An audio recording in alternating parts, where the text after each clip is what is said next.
Hello friends, welcome to our channel I Can Teacher Point. Myself Nisha and I'm working in a केंद्र विद्यालय. Friends, आज हम बात करने वाले हैं DTSB PRT के एग्ज़ाम की प्रिपरेशन के बारे में। जैसे कि आपको पता है कि सिर्फ 1 मंथ है आपके पास, ऑलमोस्ट 1 मंथ, जिन बच्चों का एग्ज़ाम सबसे पहले होने वाला है। उस 1 मंथ के अंदर आप किस तरीके से अपनी स्ट्रेटेजी बनाओगे, कौन सी बुक्स आपको प्रिपेयर करनी है, कौन से PVIQ क्वेश्चन आपको करने हैं, जिससे कि आप अपना एग्ज़ाम जो है पास कर पाओ, ठीक है। और आप जो है जिस तरीके से मैं आपको बता रही हूँ, अगर आप उसी तरीके से मेहनत करते हो, अपना 100% देते हो, तो आई एम 100% श्योर कि आपका एग्ज़ाम जो है पास हो जाएगा, ठीक है। तो don't be afraid, be brave. आपको अब घबराना नहीं है, बल्कि बहादुरी दिखानी है, ठीक है फ्रेंड्स। सो देखते हैं। फर्स्ट, आप सबको पता है कि जो एग्ज़ाम का टाइमिंग है वो होता है 2.5 आवर का होता है, लगभग 2.5 घंटे का एग्ज़ाम होता है, जिसमें कि 200 क्वेश्चंस आते हैं। नेगेटिव मार्किंग होती है आपकी 1/4 मार्क्स की नेगेटिव मार्किंग होती है। Difficulty level moderate to high होता है। आप सबको पता है कि DTPSB का पेपर ईजी आए तो ये तो होता ही नहीं है, ठीक है। बाई चांस अगर आ जाए तो वो अलग बात है, अदरवाइज वो कैसा रहता है, मॉडरेट टू हाई लेवल होता है उसका। और जैसे जैसे कंपटीशन बढ़ता जा रहा है तो DTPSB का लेवल उससे भी कहीं ज़्यादा हाई टू हाई होता जा रहा है। फिर नॉर्मलाइजेशन, ये तो भगवान भरोसे है, इसका कुछ नहीं कहा जा सकता कि आपके नॉर्मलाइजेशन मार्क्स बढ़ेंगे घटेंगे, कितने बढ़ रहे हैं, किस तरीके से हो रहे हैं, कुछ भी नहीं कहा जा सकता। तो आपको नॉर्मलाइजेशन के भरोसे तो बिल्कुल भी नहीं रहना है। आपको इतने मार्क्स गेन करने हैं कि नॉर्मलाइजेशन में चाहे घटे बढ़े आपको कुछ फ़र्क ना पड़े, ठीक है। आप जो है सिलेक्ट हो जाओ। नेक्स्ट इज़ कि आपको जब पता है कि DTPSB में इतनी सारी प्रॉब्लम है, तो आपको DTPSB करना क्यों, वाई DTPSB, ठीक है। अपने माइंड में कुछ चीज़ें आप डाल लीजिए, क्योंकि आपको पता है भी आपने KVS का टायर 1 दिया है, ठीक है। उसमें ऑलरेडी कट ऑफ हाई जाएगी। नेक्स्ट थिंग, उसका टायर 2 भी होगा, उसके बाद जो है इंटरव्यू भी होगा। पर DTPSB क्यों, क्योंकि ओनली 1 एग्ज़ाम होगा। अगर आप बहुत अच्छे से प्रिपेयर कर लेते हो, आप जो है कट ऑफ पार कर जाते हो, तो एक ही एग्ज़ाम देने के बाद आप जो है टीचर बन जाओगे दिल्ली में, ठीक है। नो टायर 2 कोई टायर 2 नहीं है, नो इंटरव्यू कोई इंटरव्यू नहीं है। फिर दिल्ली में ही आपकी पोस्टिंग होगी और आपको अच्छी खासी सैलरी मिलेगी। ये इसके जो है प्लस पॉइंट है DTPSB एग्ज़ाम के। ये टफ ज़रूर होता है, पर ये आपको एक ही बार में बहुत अच्छी जो है जॉब आपको दिला सकता है, ठीक है। और KVS में क्या होगा, KVS में भी आपको 2 टायर की और जो है वेट करना पड़ेगा कि हाँ, पे टायर 2, फिर इंटरव्यू, फिर फाइनल रिजल्ट आएगा, ठीक है फ्रेंड्स। तो DTPSB की अगर आप प्रिपरेशन कर रहे हो तो आपको ये बात ध्यान में रखनी है कि मुझे एक ही बार में एग्ज़ाम क्लियर करना है, बहुत अच्छे नंबर लेके आने वाले हैं, क्योंकि यही आपका फुल एंड फाइनल है। फिर है आपकी क्या स्ट्रेटेजी होनी चाहिए। मोस्ट इंपॉर्टेंट जो है, आपको क्या करना है, PYQ प्रीवियस ईयर क्वेश्चन करना है, ये मोस्ट इंपॉर्टेंट करना ही करना है। बट इससे पहले आपको क्या करना है, हर कोई आपको ये बोलेगा PYQ क्वेश्चन करो, PYQ क्वेश्चन करो, ठीक है, आपका एग्ज़ाम क्लियर हो जाएगा। PYQ क्वेश्चन करने से एग्ज़ाम क्लियर नहीं होता। एग्ज़ाम जो है क्लियर तब होता है जब आपका सारा सिलेबस कंप्लीट हो। आपको चीज़ें आनी भी तो चाहिए, तभी तो आप क्वेश्चन लगाओगे। अगर आपको सब्जेक्ट आता ही नहीं है तो आप PYQ क्वेश्चन लगा के भी क्या करोगे, ठीक है। बार बार PYQ क्वेश्चन लगा रहे हो, उसमें आपके नंबर कम आ रहे हैं, आपके नेगेटिव मार्किंग हो रही है, आपके मार्क्स कम आ रहे हैं, आपको क्वेश्चंस नहीं आ रहे, तो क्या फ़ायदा उस PYQ क्वेश्चंस का, ठीक है। थोड़ा आप अपने दिमाग पे फोकस करिए। अगर आपके पास 30 डेज़ है, 30 डे में से 15 डेज़ आप अपने सिलेबस को दीजिए अच्छे से रिवाइज़ करने में, बार बार दोहराने में। उसके बाद 15 डेज़ आप अपने फिर PYQ क्वेश्चन को दीजिए। PYQ क्वेश्चन क्या है, एक तरीके की प्रैक्टिस होती है कि आपको कितना आ रहा है, कितना नहीं आ रहा है, क्वेश्चन किस टाइप के आएंगे और आपको कितने टाइम में वो चीज़ें जो है क्लियर करनी है। आपको 200 क्वेश्चन जो है 2.5 आवर में कंप्लीट करने हैं, ये चीज़ की प्रैक्टिस होती है। PYQ क्वेश्चन करने से आपका सिलेबस कंप्लीट नहीं होता, ना ही आपको जो है, जो आपको सब्जेक्ट आपको नहीं आता है वो ना तो वो आपको आ जाएगा, ठीक है। तो आप पहले इस चीज़ पे ध्यान दीजिए। PYQ क्वेश्चन करना इंपॉर्टेंट है, पर इतना इंपॉर्टेंट नहीं है कि आपको सिलेबस ही नहीं आ रहा, PYQ करे जा रहे हो। तो पहले आपको क्या करना है, फर्स्ट आपको करना है सिलेबस कंप्लीट करना है, ठीक है।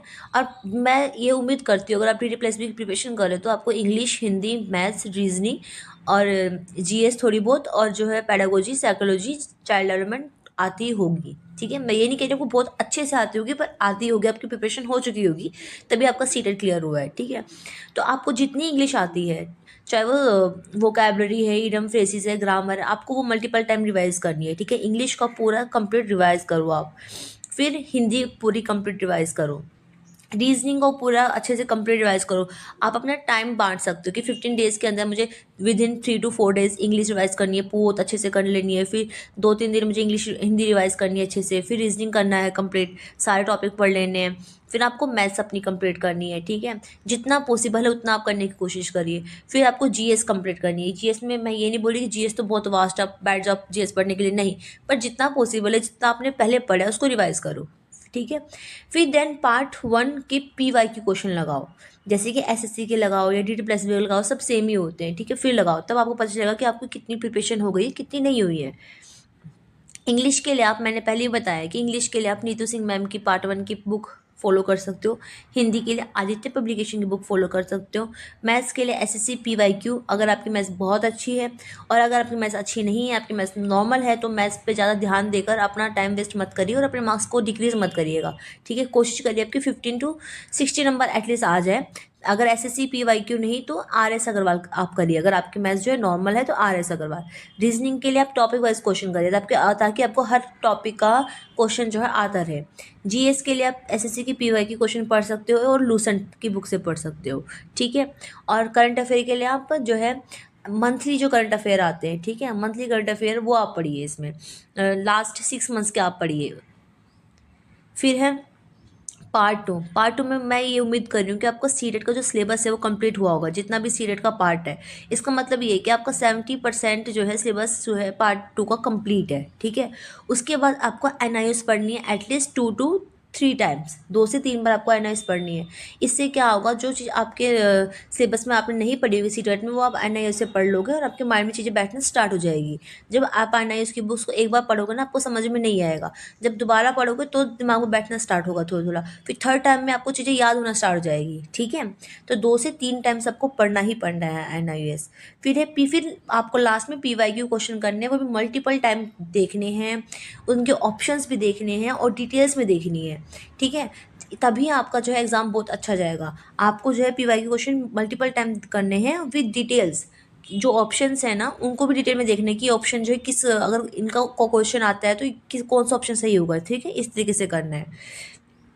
और इसमें इस प्रोसेस में आपको मोस्ट इंपॉर्टेंट चीज़ क्या ध्यान रखनी है, बिलीव इन योर सेल्फ।